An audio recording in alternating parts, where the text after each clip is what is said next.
As human beings, we tend to view ourselves as the top of the chain for a variety of reasons. We have superior intellect, morals, and power.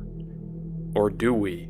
In Parasyte by Hitoshi Iwaki, he attempts to explore this question with the concept of the parasites. They are both rational and irrational, human but not quite human, and, above all else, a step above in the hierarchy. Most people probably rarely, if ever, question our place in said hierarchy because we've never had a large threat to it. We tend to follow the idea of anthropocentrism, or that we hold the most significant value in the cosmos. We're biased in that aspect, obviously, because we are human beings, and it's natural for us to want to preserve our own kind. But to the parasites, we are like the very cattle that we view ourselves above. It gives us a terrifying reflection into our own most primal and basic instincts, but not all of them are mindless psychopaths. Just like human beings, they too can learn. Some of them don't move beyond what they view as natural or question it in the same way an animal would, like Mr. A. He doesn't think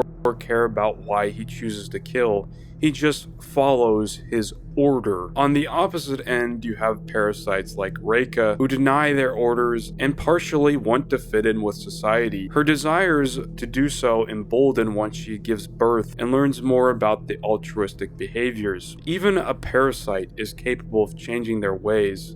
In fact, Reika theorizes that human beings aren't too dissimilar in that aspect. Once conscious of the natural state of things and being aware of how cruel they may be can lead to desire to change oneself. If you look back at human history, killing and other horrible traits of human beings was a pretty commonplace thing. In today's world, a lot of these behaviors have become weeded out by a large degree through things like laws, religions, and social shame. You could argue that some of the behaviors are natural, yet a lot of us have been able to learn and grow past them, and we're so far removed from it to the point that it's not deemed as normal. On the flip side, you can also look at Shinichi, who strays from the normal path as he continues to become more desensitized by violence as he merges with Migi. I think part of the reason he doesn't go off the deep end and throw away his humanity, outside of the fact that Migi doesn't fully integrate themselves in him, is because he actually has human companions that tether him down. Most of the parasites are either by themselves or in groups where their behavior is totally normal. Anybody can lose their humanity very quickly if placed in the wrong kind of environment. A real-world example you could cite is soldiers reverting back to barbarism after being exposed to so much cruelty. It's never really stated whether this is the result of them naturally being this way or them being conditioned. Reika is one example of this, but after Goto is defeated, it seems the violent behavior of the parasites has died down significantly. So there is hope in some sense,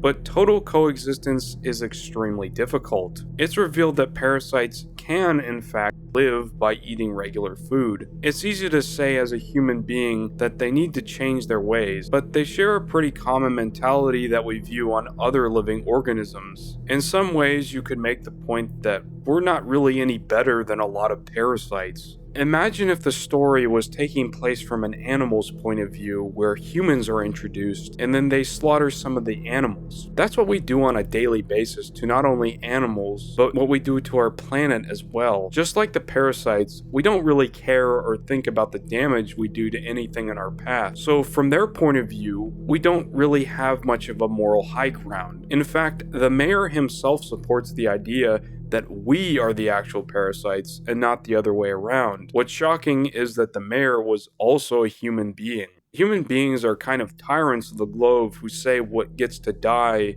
and live as they wish.